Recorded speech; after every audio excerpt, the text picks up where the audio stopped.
Aditya L1 सूर्य का अध्ययन करने वाला मिशन है। इसके साथ ही इसरो ने इसे पहला अंतरिक्ष आधारित वेधशाला श्रेणी का भारतीय सौर मिशन कहा है। मिशन सूर्य का व्यवस्थित अध्ययन करने के लिए 7 वैज्ञानिक पेलोड का एक सेट ले जाएगा। भारतीय अंतरिक्ष अनुसंधान संगठन इसरो ने चांद के दक्षिणी ध्रुव पर चंद्रयान 3 को सफलतापूर्वक उतारकर इतिहास रचा। उत्साह से लबरेज राष्ट्रीय अंतरिक्ष एजेंसी ने आज यानी शनिवार को आदित्य L1 मिशन को लॉन्च किया।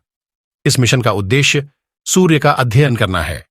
चंद्रयान 3 की ऐतिहासिक सफलता के बाद अब दुनिया की नजर आदित्य L1 मिशन पर होगी। पहले जानते हैं आदित्य L1 क्या है। आदित्य L1 सूर्य का अध्ययन करने वाला मिशन है। इसके साथ ही इसरो ने इसे पहला अंतरिक्ष आधारित वेधशाला श्रेणी का भारतीय सौर मिशन कहा है।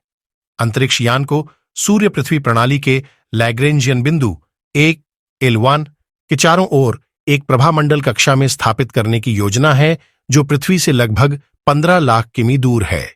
दरअसल लैग्रेंजियन बिंदु वे हैं जहां दो वस्तुओं के बीच कार्य करने वाले सभी गुरुत्वाकर्षण बल एक दूसरे को निष्प्रभावी कर देते हैं।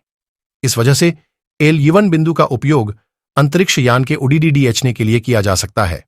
भारत का महत्वाकांक्षी सौर मिशन आदित्य L1 सौर कोरोना सूर्य के वायुमंडल का सबसे बाहरी भाग की बनावट और इसके तपने की प्रक्रिया, इसके तापमान, सौर विस्फोट और सौर तूफान के कारण और उत्पत्ति, कोरोना और कोरोनल लूप प्लाज्मा की बनावट, वेग और घनत्व, कोरोना के चुंबकीय क्षेत्र की माप, कोरोनल मास इजेक्शन, सूरज में होने वाले सबसे शक्तिशाली विस्फोट जो सीधे पृथ्वी की ओर आते हैं की उत्पत्ति, विकास और गति, सौर हवाएं और अंतरिक्ष के मौसम को प्रभावित करने वाले कारकों का अध्ययन करेगा। आदित्य L1 मिशन सूर्य का व्यवस्थित अध्ययन करने के लिए 7 वैज्ञानिक पेलोड का एक सेट ले जाएगा। Visible emission line, coronagraph, VLC, सूर्य के वायुमंडल के सबसे बाहरी भाग यानी सौर कोरोना और सूरज में होने वाले सबसे शक्तिशाली विस्फोटों यानी कोरोनल मास इजेक्शन की गतिशीलता का अध्ययन करेगा। Solar ultraviolet imaging telescope SIUIT नामक पेलोड अल्ट्रावायलेट UV के निकट सौर प्रकाश मंडल और क्रोमोस्फीयर की तस्वीरें लेगा। इसके साथ ही SUIT UV के नजदीक सौर विकिरण में होने वाले बदलावों को भी मापेगा। Aditya solar wind particle experiment ASPX और plasma analyser package for Aditya PAPA payload सौर पवन और शक्तिशाली आयनों के साथ साथ उनके ऊर्जा वितरण का अध्ययन करेंगे। Solar low energy x-ray spectrometer SOLEX-S और high energy L1 orbiting x-ray spectrometer HEL1OS विस्तृत एक्स-रे ऊर्जा रेंज में सूर्य से आने वाली एक्स-रे किरणों का अध्ययन करेंगे। वहीं मैग्नेटोमीटर पेलोड को L1 बिंदु पर 2 ग्रहों के बीच के चुंबकीय क्षेत्र को मापने के लिए बनाया गया है। आदित्य L1 के 7 विज्ञान पेलोड की खास बात है कि ये देश में विभिन्न प्रयोगशालाओं द्वारा स्वदेशी रूप से विकसित किए गए हैं। ये सभी पेलोड इसरो के विभिन्न केंद्रों के सहयोग से विकसित किए गए हैं। सूर्य का अध्ययन जरूरी क्यों? सूर्य निकटतम तारा है और इसलिए अन्य तारों की तुलना में इसका अधिक विस्तार से अध्ययन किया जा सकता है। इसरो के मुताबिक सूर्य का अध्ययन करके हम अपनी आकाशगंगा के तारों के साथ साथ कई अन्य आकाशगंगाओं के तारों के बारे में भी बहुत कुछ जान सकते हैं। सूर्य एक अत्यंत गतिशील तारा है जो हम जो देखते हैं उससे कहीं अधिक फैला हुआ है। इसमें कई विस्फोटकारी घटनाएं होती हैं। इसके साथ ही सौर मंडल में भारी मात्रा में ऊर्जा भी छोड़ता है। यदि ऐसी विस्फोटक सौर घटना पृथ्वी की ओर भेजी जाती है तो यह पृथ्वी के नजदीकी अंतरिक्ष वातावरण में कई प्रकार की समस्याएं पैदा कर सकती हैं। कई अंतरिक्ष यान और संचार प्रणालियां ऐसी समस्याओं का शिकार बन चुकी हैं। लिहाजा पहले से ही सुधारात्मक उपाय करने के लिए ऐसी घटनाओं की प्रारंभिक चेतावनी अहम है। इनके अलावा यदि कोई अंतरिक्ष यात्री सीधे ऐसी विस्फोटक घटनाओं के संपर्क में आता है तो वह जोखिम में पड़ सकता है।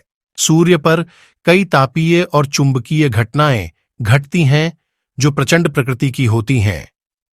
इस प्रकार सूर्य उन घटनाओं को समझने के लिए एक अच्छी प्राकृतिक प्रयोगशाला भी प्रदान करता है जिनका सीधे प्रयोगशाला में अध्ययन नहीं किया जा सकता है। आदित्य L1 मिशन के फायदे और चुनौतियां। सूर्य मिशन के फायदे। 1. सौर्य गतिविधियों और उससे जुड़े मौसम पर निगरानी हो सकेगी। 2. सूरज की तरफ से होने वाले मौसम में बदलाव पर नजर संभव। 3. सूर्य के तापमान का उपग्रहों पर क्या असर पड़ता है पता चलेगा। 4. सूर्य की गर्मी से उपग्रहों व उपकरणों का जीवन चक्र पता चलेगा। सूर्य मिशन की चुनौतियां। 1. सूर्य और पृथ्वी के बीच की दूरी 15 करोड़ किलोमीटर से अधिक है। 2. अंतरिक्ष में इस उपग्रह के टकराने की भी संभावना सबसे अधिक। 3. सूर्य के तापमान और भीषण गर्मी से मिशन को खतरा ज्यादा है। 4. उपग्रह में लगे उपकरण कितना सटीक काम करते हैं ये भी अहम। सूर्य मिशन के जरिए रोज 1440 तस्वीरें मिलेंगी। सूर्य पर नजर रखने के लिए भारतीय वैज्ञानिकों ने पुख्ता तैयारी कर ली है। वैज्ञानिकों के अनुसार आदित्य L1 के लक्ष्य तक पहुंचने के बाद payload visible emission line coronagraph VLC हर मिनट एक तस्वीर भेजेगा। आदित्य L1 प्रोजेक्ट की वैज्ञानिक और ऑपरेशन मैनेजर मुथु प्रियल का कहना है कि हर 24 घंटे में पृथ्वी पर बने निगरानी केंद्र को लगभग 1440 तस्वीरें मिलेंगी। VLC में लगे इमेजिंग चैनल के जरिए ये तस्वीरें आएंगी।